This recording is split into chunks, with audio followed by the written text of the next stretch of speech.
Good day, folks, and welcome to the IT Way. My name is Joanne, and today we're going to continue with a series of episodes for API training. So if this is the first one that you have seen me, no, go back and we have a first episode when we went through the API key, we went through the enabling the organization API access. We have our API key and we put it in Postman and we did our first API call in just a few minutes.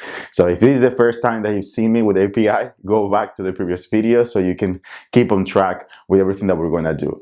And today we're going to continue with a series of episodes. So now we're going to do different things. As you can see here, these are the parts that we're going to cover today. We're going to cover three main aspects. The first one is going to be some API requests. Before we just did the GET request, so we're going to go through three more. So you'll see the different aspects and what is the meaning of each one of them. After that, we're going to go to Postman and do some API exercises so you can see the different results based on the API requests that we have.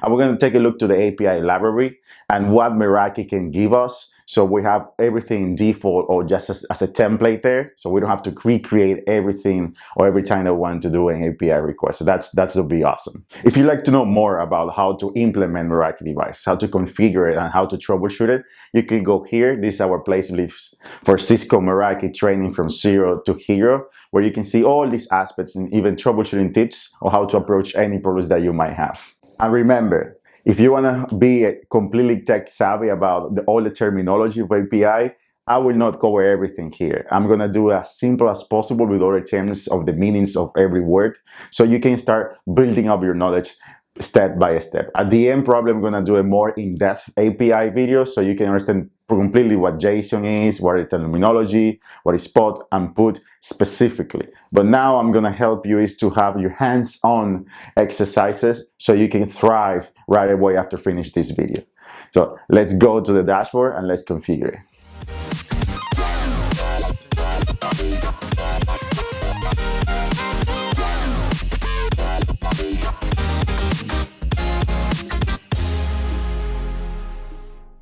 Great, folks. Now that we're here, we want to know what else can we do with this API and how many API requests we can use to make some changes, to make implementations, to make different things in our organization on the dashboard. For the first thing that we have to do is let's go to the documentation to see what it says. So we can go to the API documentation coming from the Meraki portal. Let's click the first one, and here we can see API request. And this is the one that we want to use today.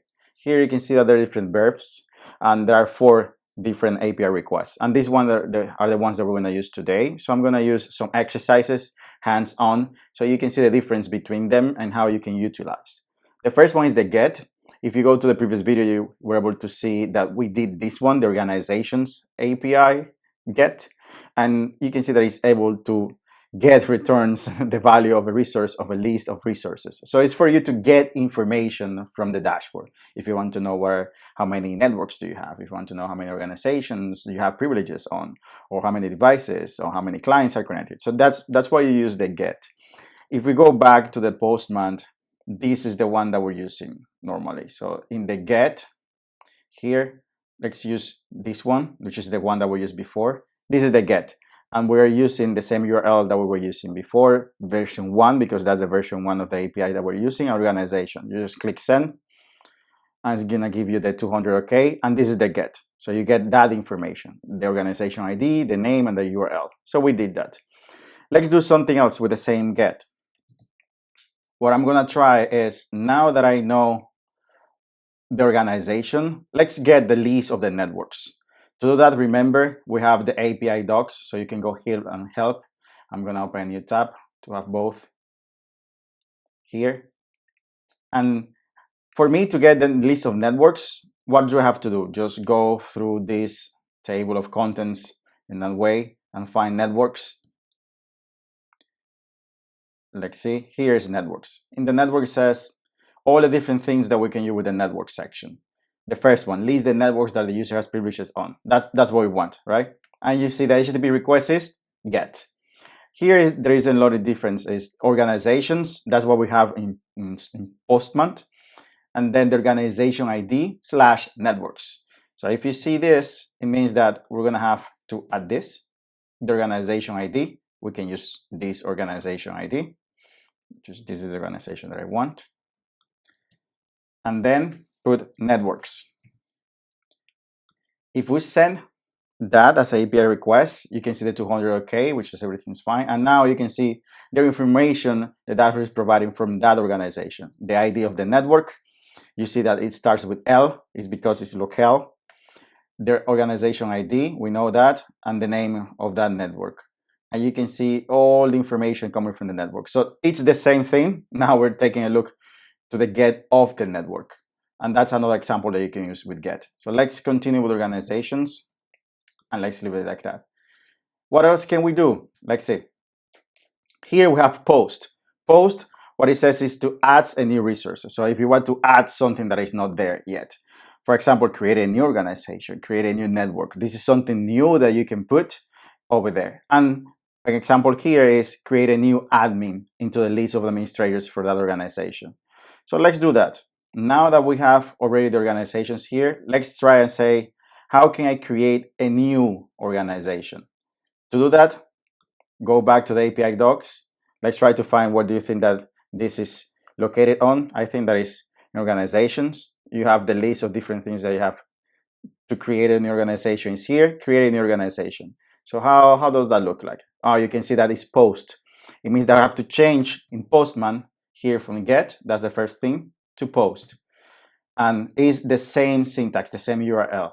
You can say here is the same URL. So we don't have to change anything. Something that is important is these parameters in the name. But let's see what happens. If I do this and say, okay, this means that I can create a new organization. If I click send, I should create a new one. Here we have a 400 byte request. As I mentioned, we're gonna cover that in the next video. What are the different status and error codes and how to fix it. But here you can see an error message saying the following required parameters are missing. Name. What it means is if we're gonna use post or put in the future, there are some parameters that are required to make that happen. So there are some mandatory parameters and you will see those errors where you don't have it. And it makes sense.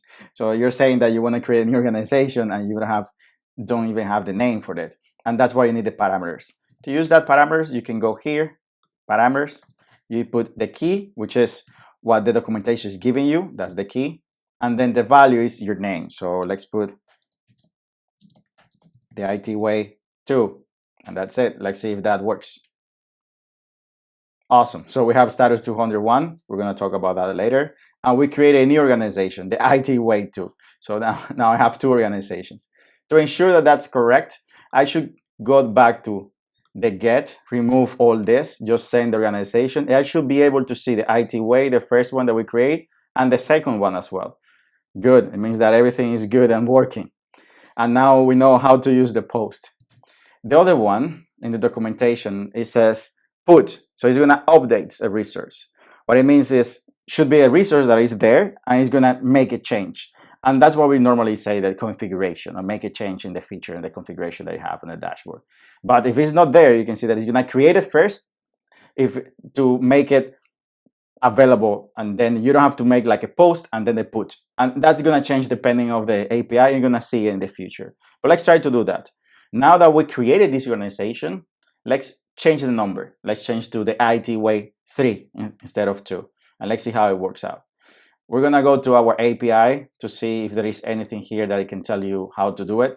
And yeah, update it in organization. So you see, oh, yeah, we have to change the put. That's the first thing that we have to do. Let's change it to put. This is the syntax, the URL, organizations / the organization ID. That's the only thing that I know. And that makes sense because if I just leave it like that, they're going to spill out, say, oh, what is the organization ID they want to change? And that's why you need to do this get first to get the organization name, the organization ID. And then what else? If I wanted to change the name, it means that I need that parameter. And that's why you can see here the parameters, the name. Same thing that we used before. So you can put here name, and let's put the IT way 3. Let's see what happens. Return the 200 OK. You can see the same organization ID, which is the same one that we used, the IT way 3 instead of 2.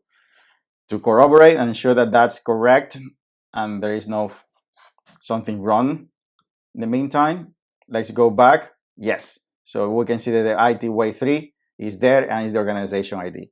Awesome. So we were able to identify how it works with the get, the post, and the put. The other one is, the last one is the delete. So we're just going to remove a resource. Now that we have created this organization, let's delete it. So we can go to the API again. Let's see if we have one option to delete. Yes, delete an organization. HTTP request, delete. So that's true. First thing that we have to do, delete. The path, organization, organization ID. Organizations, the organization ID.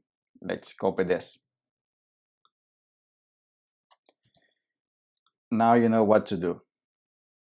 Oh, it copied everything. And that's normal when you're trying to do something. So let's see what happens. Here you can see the 204 non-content. I'm going to talk about that later in the next video. But here you couldn't see anything and you see the number 1. To ensure that that worked, we can go back to the get. Same thing, send it, boom. So it's not there. That's the only 2 organizations that I had before. So the IT way 3, it's gone. So these are the main ones that are put in here that you can use to the get, the post, the put, and the delete. And that's how you make changes to create new resources, create networks, organization, admins, or make changes in the SSIDs, in the switch ports, or the MAccess firewall. Everything that you can do is with put and post as well. And if you want to remove something, that's why you use delete. Now you can tell me, but Joan, I cannot do it every time that I have to do a HTTP. Just remove, copy, and paste it and change it. Yes, that's correct. You can use this, so you can duplicate a tab and everything is going to be safe. But if you want to have the complete suite of API requests that you can see here, that's when the Cisco Developer Hub comes to place. So if you come here, we can find the library for this. So in the resources, the Postman version 1, there is a button here. You almost don't see it, but there is a button here that says Run in Postman. So you can click in that button. And it's going to show you this. For me, I'm going to put it in my Mac. So if I select in my Mac, it's going to show this message. It's going to be right there to my Mac. And it's going to be downloaded here. And you're going to see in the collection side. I have done several times, so you can see there is duplication, but it's basically that. Now that you have this Meraki dashboard API here, you will see all the requests in this library, so you don't have to copy and paste it or trying to find a documentation. And here is organized with folders, with files, and then you can just expand it and you have it right there with you. Let's take an example of the organization. So here we have the organizations. Create the organization, get the organization, update the organization. So it's exactly the same thing. And you have the parameters here to walk through. And it's going to work exactly the same thing that we did before. And that's how you have the whole collection here, so you don't have to go copy and paste all the time. If you need more information about the Cisco Meraki API, you have this documentation, and you have the Developer Hub as well, with some exercises as well. And if you want to do the calls or the API requests and not use Postman and use from here, you can use it as well. So this is very useful for us to start with the API. Now that I'm going to finish here, and then in the next video, we're going to cover all the troubleshooting part, the error codes, and how to address every part of that. And that's how you configure the API with the Meraki devices in the Meraki dashboard and using Postman as well. So we went through different exercises with API requests. We saw how we can see that in Postman and the results and the parameters and how we configure it. We saw the results, and then we saw the IP libraries, the API libraries that Meraki is providing us. So it's going to make our work easier every time that we want to do a GET or any API request. Now stay tuned, because the next video we're going to go to the next level and we're going to see the results where we have error message or status codes or error codes. So what happens and how to troubleshoot these kind of issues. And that's how you use APIs and configure API requests in the IT way. See you the next one.